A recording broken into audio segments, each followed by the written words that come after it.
you think you could never be vegan, you're in the right place. And if you think there's something big you would really like to do, but it's probably too late, you're in the right place. There has never been a more important time to be vegan. My name is Michelle Olander, and I'm here every week to encourage you and to offer actionable tips to limit and eliminate the consumption of animal products as you veg your best. Episode 157, What's a Capsule Kitchen and Why on Earth do you need one? With Maggy Keet.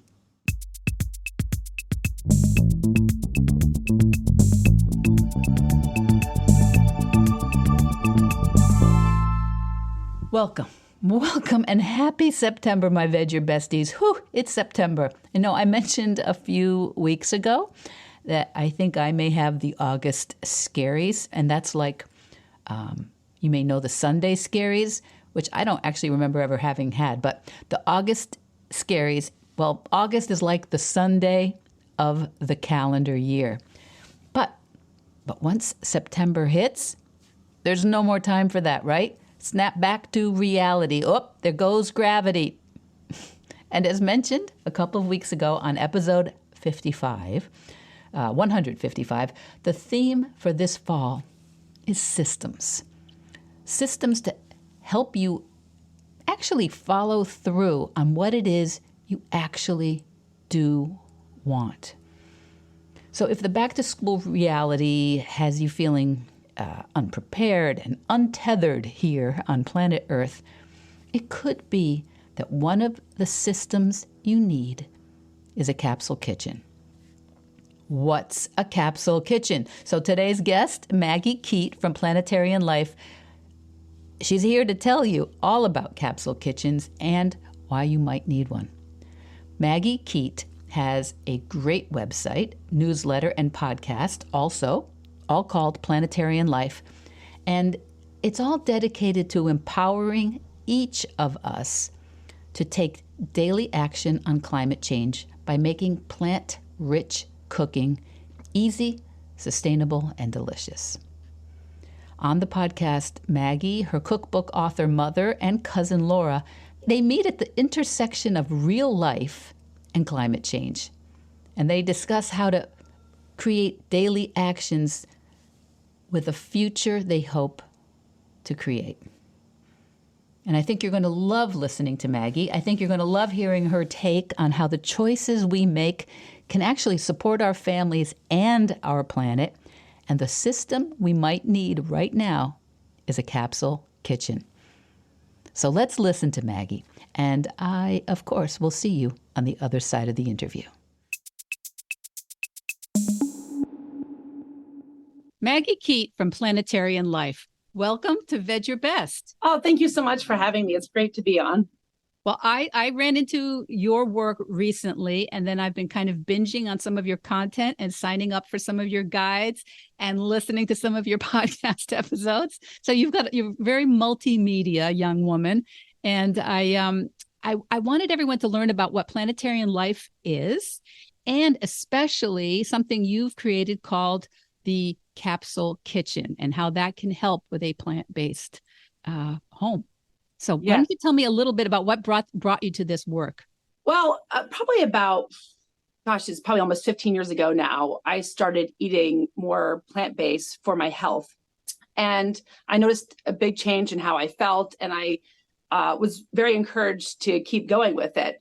But as I kept eating this way, kept learning new recipes, kept reading more about the plant-based lifestyle, I began to understand the connection between what we eat and how it impacts the planet.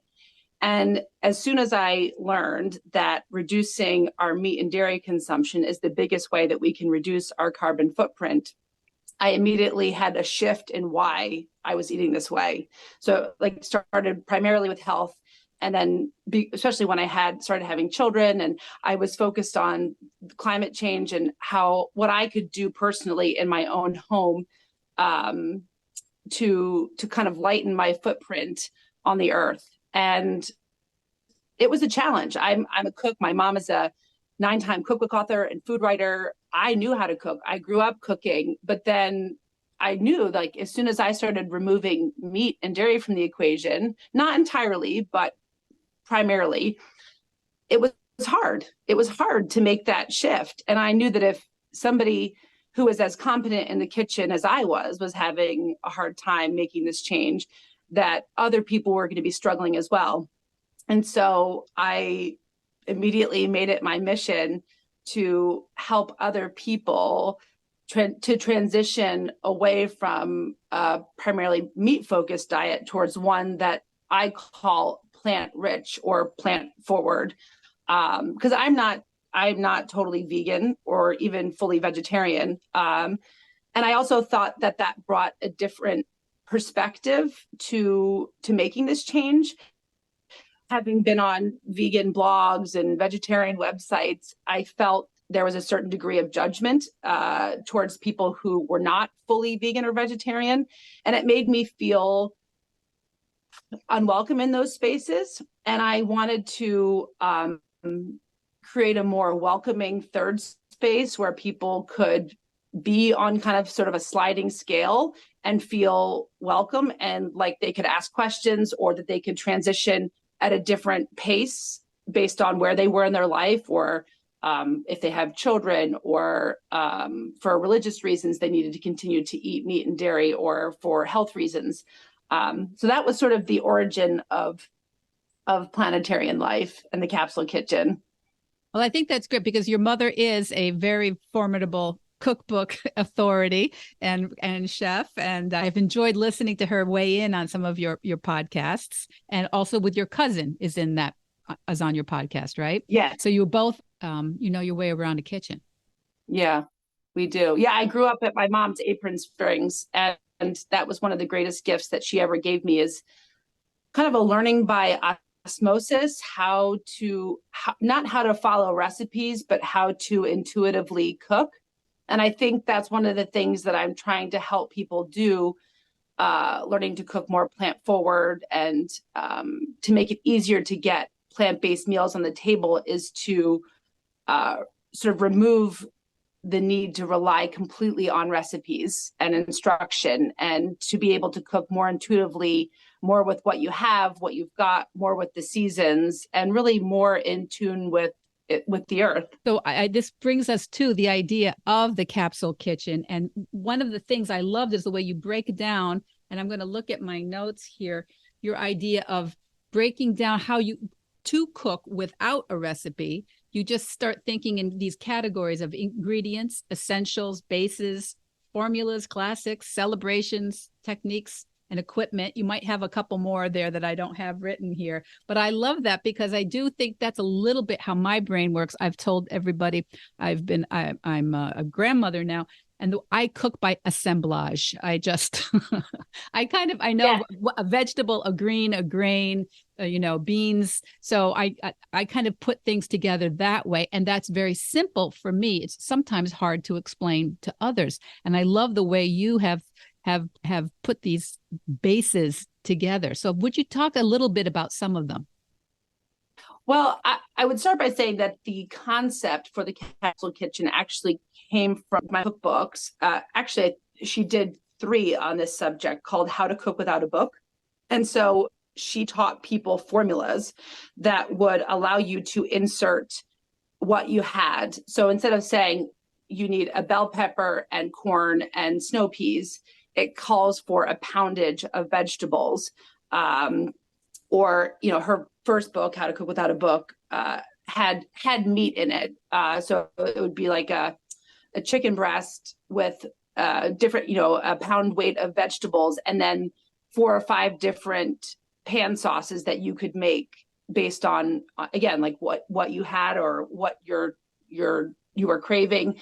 And people loved that book, and because it freed them from the need to rely completely on one recipe. There's nothing more frustrating than coming to the kitchen and then realizing you don't have something and you have to run out to the store. It's like, I think what we're about is just lowering the barrier to entry to getting people into the kitchen and to cooking and to make it just easier for people.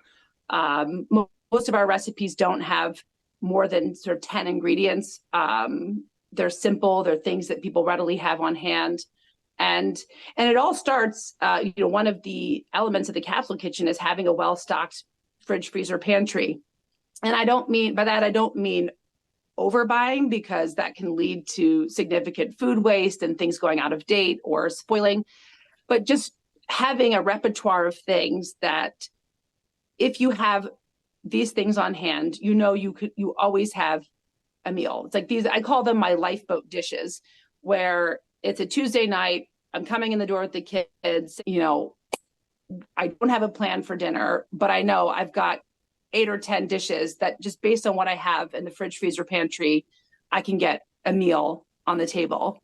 So that's sort of the first step. And obviously having some of the basic equipment to pull off those meals. We don't advocate we're not big on all the gadgets and tools and Instapots. I mean, those are helpful to many people, but we don't have a lot of specialty equipment that we require people to have. But just things like a great chef's knife, a good cutting board, a blender. I can't live without a microplane. That's something that's a little bit more niche, but just making sure you're setting the stage, you're helping yourself by just getting the stage set with the right ingredients and the right equipment.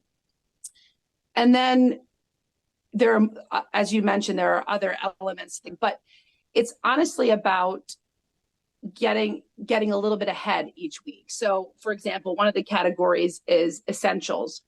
And essentials are just little things that you make when you have a minute or you have some time. I used to do it where I would just make 2 or 3 essentials on a Sunday afternoon to help me throughout the week. But now I just make it when I have a little bit of time. Essentials are things like pesto, homemade bread, salad dressing, roasted pepitas, just little things that you keep in a jar tucked in your fridge or your pantry, and it immediately adds flavor or crunch or texture to meals and just gives it that little extra pizzazz or little extra flavor and fun to a meal. It can also just be the genesis of a meal, looking in the fridge and being like, I have a really great lemon pesto. I can make a pasta dish with asparagus and peas and throw some white beans in there, and I've got dinner. It's like, it's not only having that little bit done, it's also providing you with inspiration for what you can make. Because I feel like that, for me, that's half the trouble. Not even just the cooking, but just thinking, what am I even going to make tonight? But if you already have some element or piece done, you can do it. Another element in the Capsule Kitchen, and in fact, I just made a base yesterday. So bases are something that you make in large quantity. I would say it's a different form of meal prep or batch cooking. Where you make a lasagna, 2 lasagnas or something. You put one in the freezer, but we never really took to that because I don't like to eat the same thing multiple nights in a row. And so we make bases, which are something that you make in a large quantity, and then you use portions of it to flavor and use in different ways. For example, yesterday I made a big batch of our pecan meat, which is one of my favorite things on the website. And I used it last night I flavored it with chili powder and cumin to make like a burrito filling. And we had burritos.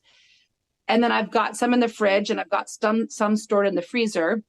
And I already know that I'll use the second batch or second container of it to make a bolognese style tomato sauce. So we're not eating the same thing again and again.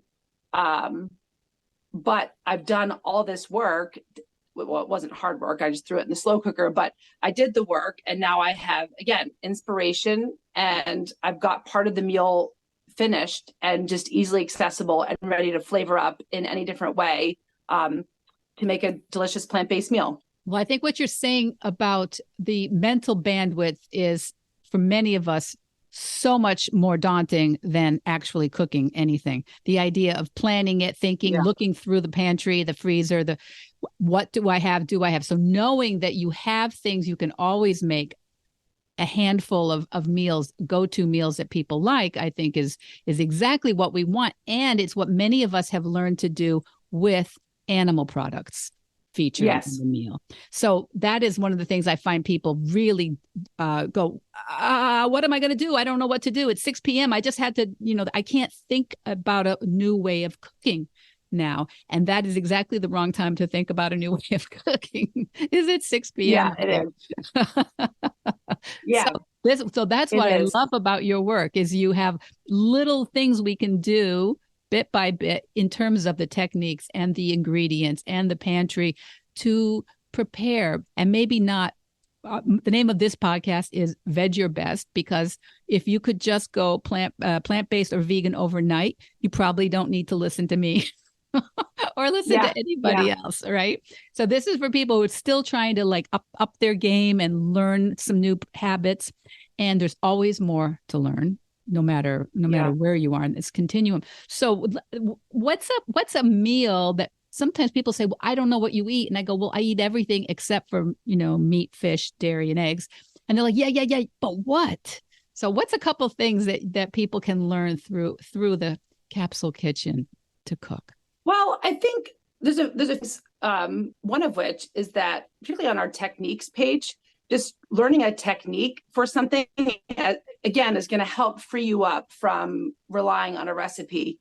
So we have on that page like a technique for making a green and grain bowl. Mm. And again, it's not like you need to have this and this and this and this and this, or we have a how to make a really delicious salad.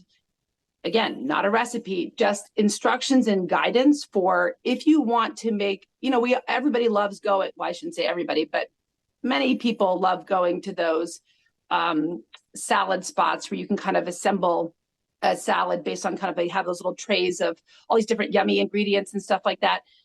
So this is telling you basically how they make that magic in a bowl so that you can recreate it yourself. A salad or a grain bowl is not really delicious if you just toss some ingredients and try to enjoy it. Like there's different elements to it, because we eat with our eyes as well as with our stomachs and our taste buds. And so, we encourage people, sometimes it's nice to use a mix of greens, not just romaine or just kale, but throw in some radicchio or some purple cabbage to give it some color and some crunch. You can use any type of grain.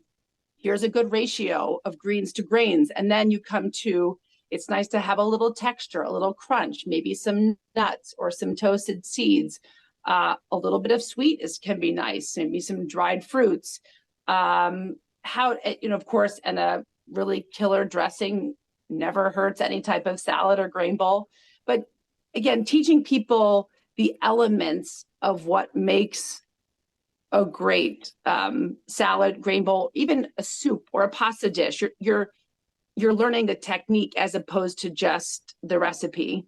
So I feel like we just go one step deeper, and I think it's the learning curve is a little bit steeper because who doesn't just like to follow? If I follow this recipe and if I follow these steps, I'm going to have a great meal at the end. There's a little bit of trial and error. But the failures will never be inedible because we make sure all of our recipes are tested by multiple people. We have people who test our recipes to make sure that they work and that they can follow them. And we really have not had many failures. And if we did, they didn't make it onto the website. So you can definitely cook with confidence from our website, knowing that you may have to do a little bit more work on the front end, but it pays in dividends on the back end because you're going to really be equipped with knowledge as opposed to a standalone recipe that you can fall back on. I love you use the term. I don't know if it was on your website or in the guide that it's a compass, not a map. I love that. I love that phrase. And I think that's that really indicates what we get with Planetarian life and the Capsule Kitchen. So tell me, how do people like get the best out of your website? What can they learn there on the website, and how do you help people? Well, one of the primary things that we try to do is to help people to see the connection or the correlation between the animal agriculture industry and climate change, and how we need to be moving towards, collectively, towards a plant-based diet in order to mitigate the worst impacts of climate change. And that's something that I really try to focus on. And I think the best thing to do is just to go, there's a tab called Get Cooking, where you can just go, and I feel like the best thing is just to get excited about something like, that looks good, I want to try that. My kids might like that. And just get a little bit creative. And the way that I cook from the website is that I try to make about 5 things from the website each week. So I try to make 2 to 3 essentials. I try to make 1 or 2 bases, and I'll lean on 1 technique or formula. And I have, a husband, I have 2 kids, we both work, we're those classic, like, busy, overscheduled, overprogrammed people. And there are some nights when getting a meal on the table is a bit of a challenge, but for the most part, it's fairly effortless. The worst part is actually the cleanup, not the cooking.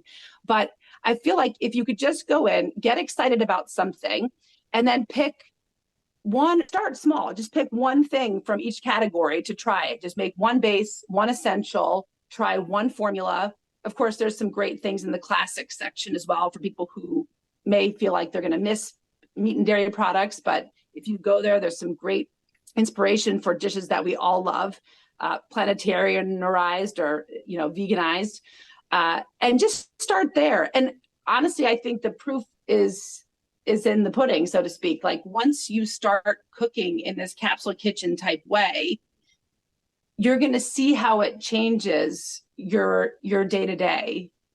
I don't ever have to feel stressed about, like, I have no idea what I'm having for lunch. I just need to go out and grab something, or I've got to eat lunch or dinner out because I don't know what. I have all the tools here and all the makings of good meals. And honestly, I feel like we are better for it. We are healthier for it because we're eating good, nutritious food all the time. And that's another thing I try to drive home to people, is that what's good for the earth is good for us, and what's good for us is also good for the earth, and really honing into that connection between planetary health and personal health. I love that we have no end of reasons to start leaning into some of these choices. I find a lot of moms feel like, for me, I can't do that right now. But if they can somehow make it good for their kids or their husband or their in-laws or their parents, they can get behind it quicker or fast. Maybe that's just me, but I think a lot of us use our families as an excuse, but we also use our families and the people we love most as an impetus to go a little bit extra and try something a little bit different. So many of us running around, driving our kids everywhere and trying to figure out how to give them the best options. This is one of the best options we can offer them. Yeah. And I have a lot of experience with encouraging people towards a plant-based diet, not just with Planetarian Life, but in my own personal life. I probably about 4 or 5 years ago, I really tried to encourage my parents to make this step towards eating more plant-rich, because I think they ate healthy, quote unquote, but more of like a traditional American diet. And my dad, who's very healthy, very fit, has high cholesterol, sort of genetically. It's just was passed on to him. And he went to the doctors, and they were like, we can put you on medications to bring this down, but you can also start eating more plant-based and you'll see results. Well, he stuck to it for, I can't remember if it was 3 or 6 months, and he went back for a follow-up. And the doctors were like, whoa, what did you do? And he's like, well, I just did what you said, and I ate primarily plant-based. And his numbers had completely plummeted. And he's been able to maintain healthy cholesterol levels through a plant-based diet. And I just love that for my parents, because as you say, I want the best for my parents. I want them to live long and healthy lives. And they have been so inspired by and have really adopted. It took time. It wasn't overnight. It's taken time, especially because my mom is from the South and she loves, pork products and bacon. And, you can take the girl out of the South, but you can't take the South out of the girl. But they have found so many ways to completely revolutionize the way that they eat. And I personally feel very good about that. On the other end of the spectrum, I have my kids who, are not picky eaters, but they're the average child who are skeptical of some things. And I'm so proud of the way that my kids eat. And I feel great. I still do cook. I don't cook beef or pork at home anymore. That's just off the table for me personally, but I still do cook for them chicken and fish. But I've slowly, and again, gradually over time, and I can't emphasize this enough, that sustainable change made over a period of time is much more likely to stick than trying to just go cold turkey. Some people work that way. It's how they function. But for us, it's been a slow and gradual process. And I'm so proud that my kids eat chickpeas and curries and eat broccoli out of the pan. And the other day I made zucchini fritters, and I had made something else for dinner for my children. But my son came in and he said, "Mom, that smells good." And he was like, "Well, can I try one?" "Of course you can." And he said, "I didn't think I would like that, but I really do." And I think allowing people to go at their own pace, to be curious and to find joy in eating this way, as opposed to it feeling like some kind of dutiful, sacrificial thing that you do for your health or for the health of the planet or for the animals. There's a joy in it, and there's fun in it, in the exploratory process of finding this new way to eat. So I think you're absolutely right that love for your family, for your friends, for your neighbors can help you not only to transform yourself, but other people around you as well. And that is truly the most effective way to make change, not what people read on the news or what they see on TV, but when someone cooks them a meal or shares something, a dish with them that kind of really changes the way that they think about food. Yeah, and changes the way they think about someone who is plant-based or vegan or pescatarian, that they don't feel limited by having limited some choices in the way that they are basically living as a conscious consumer in one way or another, And I think that's something that people don't talk enough about, is just how good it feels to be, because food is such a big part of our lives, but how good and satisfying and gratifying it feels to consume not just food, but really anything in a way that feels like it's in alignment, not only with your values, but your hope for the future. And I did not, I don't, I would love to know your patience for eating the way that you do, but I did not primarily start as an animal rights advocate, or I'm not really even an animal person. I love animals, but I've never had a pet, and maybe someday. But again, when you start to look at how this food comes to your table, meat and dairy products, it gets harder and harder to feel like that's in alignment with any type of world that I want to live in. And so it really is across the board, our personal health, planetary health, the animals. There's almost like no end of reasons why this is a better way to eat. And what I'm trying to do is just gently encourage the people who are I feel like we live in a world of extremes right now, in so many ways.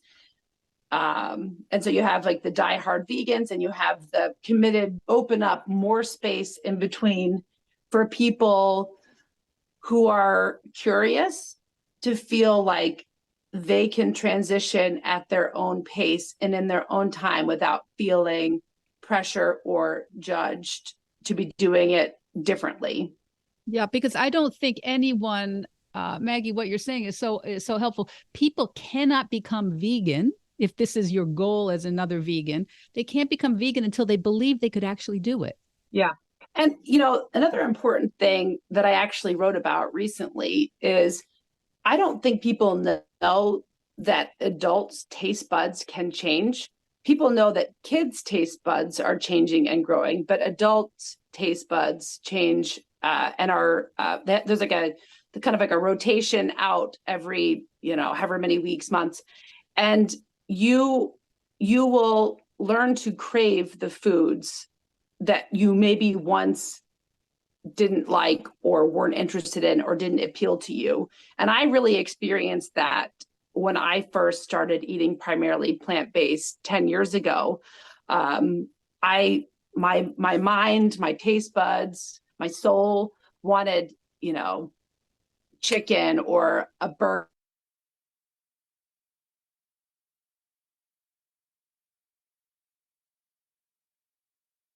And then I realized, kind of almost after the fact, I'm like, oh, I'm craving a bean burger now. I'm craving tofu. I'm craving kale and grain. Like it does take time. And that's why I like to make space for that, because if you can just start eating these things and introducing them into your diet and into your lifestyle, you'll look back in the rearview mirror too and realize, gosh, I once craved those types of foods, and now I crave these types of plant-based foods. I think you're so right. And you apparently have some science to say about our taste buds. I know for sure that happened with me with fruit. I never liked fruit. I didn't go commit to a vegan practice until my 50s. So about 9 years ago. And I never, ever, ever ate fruit. And a couple years into being vegan, I was like, an orange tasted just divine to me. Fruit, I just loved it. And I think it's a combination of the getting rid of some of these fake foods, and overly oily, overly rich foods. But it's also, I think, your microbiome also communicates with your brain, and you've been giving it different foods and it's telling your brain what you like. Yes, absolutely it does. And I think also, as a person who still does occasionally eat meat and dairy, I find that when I do have it, it feels so celebratory, which is how I think if you're going to eat meat and dairy is how it should feel. And it doesn't feel special when you're eating meat 2 and 3 times a day to have it. Whereas if I don't eat beef products anymore at all, and really not even pork, but if I have, like, a few weeks ago, my husband and I went for lunch, and I got a veggie sandwich and he got a chicken, like some kind of a fried chicken burger. And he was like, do you want to split and have half of each? I said, oh yeah, sure, that's fine. And gosh, that it tasted so, so good to me. And I was like, it just felt like a moment, not just a mindless consumption. It felt like I'm really enjoying this. But even at our holidays now, we've made our holidays basically, plant-based, maybe vegetarian, maybe not fully vegan, but vegetarian holidays. And nobody's really missing it. Or, I mean, Thanksgiving's all about the side dishes anyway. But it's interesting. Like, I just think we could all do with being more mindful really across the board. I think we sleepwalk our way through a lot of life, and just really waking up and being aware of how precious this earth is, and just the gifts and the bounty of this earth that we can enjoy, that we get to enjoy, and not taking it for granted, and not buying into a system that basically isn't serving the planet, the animals, and most of the people on this earth. Yeah. Yeah. Because I think no matter whether you believe that as a species that animal protein belongs in our lives, I think almost no one believes that the industrial animal agricultural system is anything that's helping humanity. So, but I think that's just again, everything I say is never in a judgment, because I was exactly the same way. I went to the grocery store. I picked up those, vacuum packed things of meat, never thinking about where it came from, never thinking about what type of life that animal had, and enjoyed it without just even giving it a second thought. I was one of those people. But once you open up your eyes to the reality of it, which I think we all know and are aware of, but we kind of tuck it back in our sort of almost unconscious minds, because it's really too grotesque to really face full on. But it's just an example of how, one of the biggest examples of how we are just so out of alignment with the earth. Again, I wrote recently about, I mean, not specifically about like speciesism, but how part of the problem with, and why we are where we are with climate change and just pollution and plastics, and we humans believe and act as if we are at the top of a pyramid with everything else beneath us, and that we have the right to sort of have dominion over all of this and do as we wish and do as we please. But really, we live in a circle. Everybody is equal. And I think the quicker that we can get back to that, it's almost an indigenous way of being and existing in the world, we'll see balance restored and equilibrium restored. And we would not be experiencing the climate chaos that is increasing each and every day. Well, I think so many of us are so emotionally and physically overwhelmed with the day-to-day of how do we get through today? How does everybody get where they need to get? How does everybody get fed? How does the bill get paid? How do I show up at my job? How do I, all the people that need me or my money, how is that even going to happen today? So sometimes people like myself show up and people are like, whatever, impossible. I cannot take on another thing. And so I love being able to show, introduce people like yourself in your work where I can, because it's veg your best. I just want all of us to do 1% different, not necessarily with food, but with some choice that they feel like they've got a little bit of bandwidth to make a better decision. Because those things do really mount up. And so where would people begin? Would they come to your website? How do they reach you, Maggy? What's the best way for them to kind of get your perspective and find you? Certainly on Instagram at Planetarian Life, all one word. And I think the way that I communicate the most regularly and really from the heart is through my newsletter, which when you go to the website, there's a prompt to sign up for the newsletter if you wish, and I can send you a link so that people can do that directly. But that's just a little, a drip feed of inspiration each week, a little bit of encouragement, a little bit of knowledge that's going to encourage you on your journey, some recipes for the season to help you find your way around the kitchen a little bit better. We also have a column called One Simple Swap, where it's just a little swap each week that you can make that benefits the planet and you as well, as always. And I would just say, go peruse the website, look at the different categories. As I said earlier, pick a few, just 2 or 3 things to make, and just see how getting yourself kind of ready for the week changes and transforms your mealtime. Of course, we have a printable as well, a guide to getting started in the Capsule Kitchen, which will tell you kind of all the things that we would recommend that you have in your pantry, fridge, freezer, the equipment that you should kind of have a little checklist of just to see what you have and what maybe you need to get. And then start cooking. Just get cooking. There's a whole page on the site. Just get cooking. Just begin. I know. Starting is 99% of it, because you learn so much just by starting. You learn like, okay, that's not happening, which is valid. Or you learn to go, that was that hard. Like right now, I've got the cucumbers are coming in fast and furious from my garden. Same.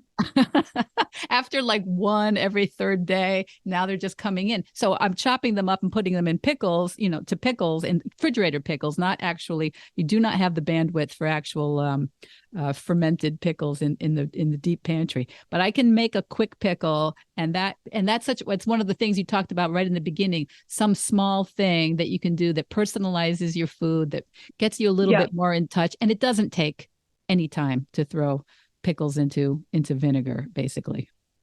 The other thing I would say, if you're just kind of getting started, or if you find that you've been in a rut, like you need to go a little bit further, but you haven't been inspired to do so, is to set a personal challenge for yourself. I find the periods of greatest culinary growth for me in the plant-based space are when I did a challenge I guess last year, called PB2, plant-based 2 meals a day. Just set yourself that challenge for even a week. I did it for 2 weeks, but you could do it for a week, and you will grow. Your repertoire will build because you've exercised that muscle, and it's not forever. So it's not scary. You're like, if I don't like this, I can go right back to how I was eating before. But I guarantee you'll find some new breakfast hack or formula or some recipe that your family just loves that you can add to your growing repertoire. So I think a challenge is a good way if you need to get started, or if you need to go to the next, if you're ready to kind of progress to the next level, give yourself a bit of a challenge. I think that's great advice. And it's reminding me of something you said at the beginning also about equipment. If you don't have a sharp knife or peeler or a cutting board that doesn't wobble all over the place when you cut on it, that might be the place to start too. So it's not just something that's making you crazy every time you try to like peel broccoli or or make a salad. So there's all parts of this. When you start, you will see what you need to focus on, right? If you don't have the equipment, then that might be a place to just upgrade a little bit, or even go to Goodwill and get another cutting board or something like that. Because some of my best pieces of kitchen equipment are from Goodwill. I got one of those huge Le Creuset Dutch ovens, fire engine red. It was brand new. I think maybe it had been used once for $40 a few months ago. It's great at kitchen equipment at Goodwill. Yeah. Or even Facebook Marketplace is a great place to look for things. Yeah, because people like myself are always going, you know what? I love that. I bought it or I was given it and I haven't touched it. So maybe someone else can use it. Exactly. All right. Exactly. Maggie, we're going to have the links to everything. We're going to have the links to your podcast, your Instagram, your website, and that great that PDF about how to get started with a capsule kitchen, which I think everybody should sign up for. And that comes with your newsletter, right? You'll get, if they sign up for that, they'll get your newsletter. That's great. That's right. Because I think that idea of drip, drip, dripping, this podcast here goes out to people who are fully committed vegans, and also to people who are just like wondering what Michelle's talking about, and all the people in between. And I think you're all going to really, I think there's a whole group of people really going to be just delighted to get to know your work, Maggie. Oh, thank you so much, Michelle. I really appreciate it. A pleasure. A pleasure is all mine. And please keep in touch. We'll throw things up on Instagram when you've got things going on, so everybody who follows Veg Your Best can learn all about what you're doing at any given moment. Thank you. Listen to your podcast, which is maybe a little less frequent than mine right at the moment. But I think getting to know your mom and your cousin, that's a treat. That's a treat. Oh, thank you. Thank you. So what did you think of Maggy Keet from Planetarian Life? I'm so delighted to see how many more people are limiting and eliminating the consumption of animal products out of respect to this planet. I know for sure how it can really feel daunting, especially to busy families who are on that treadmill that I remember very, very well, of just trying to get everyone to where they have to be, more or less clean, fed, and on time. Maggy's life-changing, earth-saving capsule kitchen. I love that tag. Life-changing, earth-saving capsule kitchen. You can follow it on her site, planetarianlife.com. And the links are all in the show notes. But I think no matter how familiar with or confused by vegan and plant-based cooking you are, you really are going to be inspired by her capsule kitchen plans. And you can follow them as specifically as she offers them, or you can really just be inspired by this concept, because it's a system that can be as detailed or general as you want. But in keeping with the theme this fall, like all systems just don't work by being researched and pondered and listened to, right? Systems need to be implemented. So I think this is the perfect time of year to give Maggy's Capsule Kitchen a try. So in the meantime, a very, very happy and healthy September to all of you, big and small. Even if you're not going back to school, I bet you know someone who is. And let's support all those people who are either going to preschool or school for the first time or changing schools, or some of us who have gone back to school after long hiatuses away from that process, from that structure of school. So let's see how we can encourage each other, and let me know how I can encourage and support each of you as we go into this home stretch of 2023. You know, there is so much to do as citizens of this planet together. Let's not be overwhelmed by it. Let's be inspired by it, and let's encourage each other any way we can to do anything we can. All right? Until next week, guys, veg your best. Veg Your Best podcast production, music, and editing by Charlie Weinshank. Thanks, Charlie. Before you go, it would mean so much to me and the Veg Your Best team if you would hit subscribe, leave us a 5-star review, or share with someone you think might be interested. Something about algorithms, it helps bump us up a little in the rankings, and that's the best way to help others find the podcast and for us to find our audience. So, until next week, make it easy and veg your best.